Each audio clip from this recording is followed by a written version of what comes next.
Hi, my name is Harper West, and I am the developer of self-acceptance psychology, and I'm a clinical psychologist in Michigan.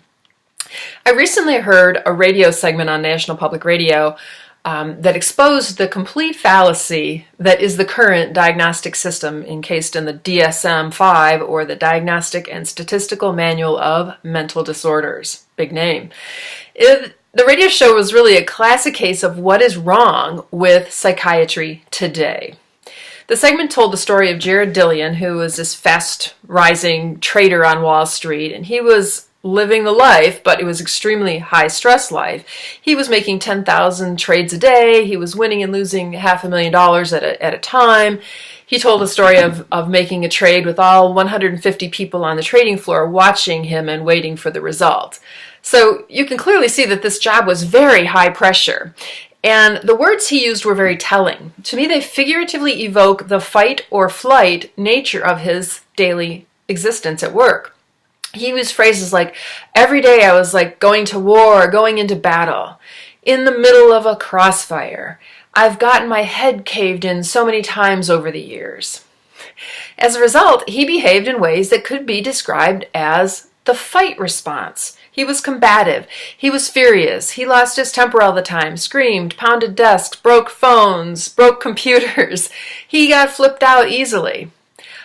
All these phrases or more were used in just a 15-minute radio segment, so you can imagine the experience of this on a daily basis over years and years. And it seems to me that the word fight in the fight or flight response would describe this behavior perfectly.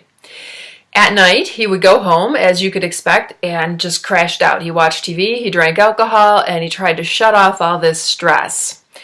But after years of this high-level existence, he started to struggle to get out of bed. He got what many people would call depressed, and he didn't even really like to go to work. Now, if we look at this from a fight or flight perspective, from a fear response perspective, we can consider this might be folding.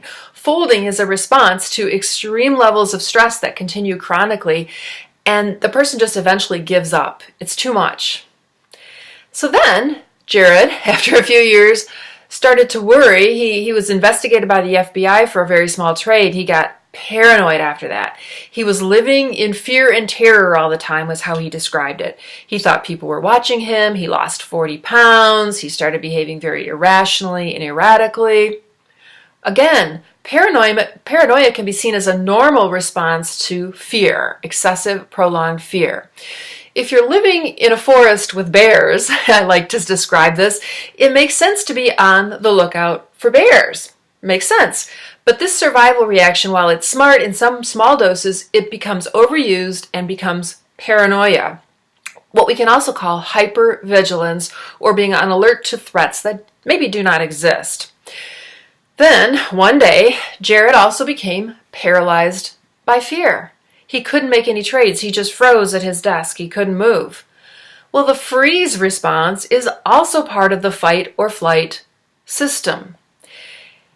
He knew something was wrong, but unfortunately he went to a psychiatrist who sent him to a hospital, and they both diagnosed him as bipolar. They gave him some prescriptions, and they kept him for 3 weeks in the hospital. Now, this is where I get really angry, because the psychiatrist and the hospital staff were merely looking at a list of symptoms in the DSM, and they were checking off, oh, he's got this required number of symptoms to be diagnosed as bipolar. Yet where was the consideration of Jared's environment? His extremely high-stress job. How can psychiatry continue to ignore the very obvious signs of fear or stress that people like Jared exhibit?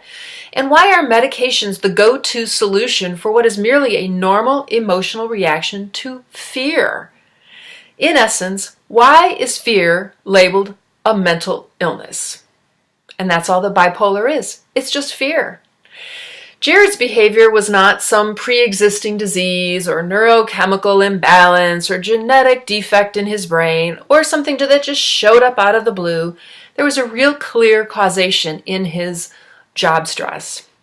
His fear response was being triggered over and over again every day at such high levels, and he had no place to escape to seek relief.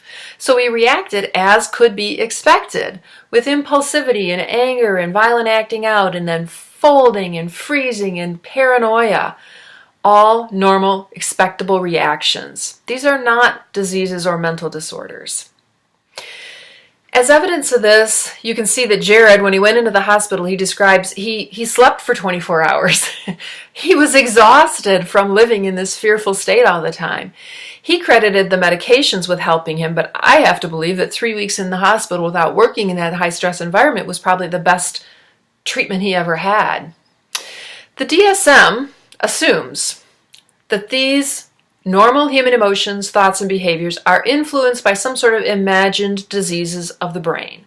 These diseases have never been found in 100 years of research. So why don't we consider that perhaps it's just the normal fear response? The DSM fails largely to take into account any psychosocial situations that might affect a person, such as a job that throws a person into extreme fear responses thousands of times a day. Jared's job stress would have been the first thing that I would have keyed in on if I were assessing him. The first assessment guideline in self-acceptance psychology is, how does the person assess and respond to fear? Is there a hyper-vigilance to fear or a hyper-reactivity to fear? Now, Jared, his response probably wasn't really considered hyper-reactive because he was under a very high-stress job. But other people can be considered hypervigilant or hyperreactive if maybe their fear of spiders keeps them from living their normal life. But as I note in self-acceptance psychology, bipolar disorder is merely the fight or flight response being turned on high due to chronic stress or developmental trauma. The person cycles through various stages of the response with fight responses such as pounding on the desk or screaming, fold responses of laying in bed instead of working, freeze responses of being paralyzed with fear, and flight responses of avoidance or paranoia or hypervigilance. Do you believe that we should stop describing fear as a mental disorder and prescribing harmful medications for what is a normal human reaction? If so, join the revolution against the DSM and these fake diagnoses such as bipolar disorder. Read Self-Acceptance Psychology, join me on social media, subscribe to me here on YouTube. I'd love to have your support. And be kind to yourself.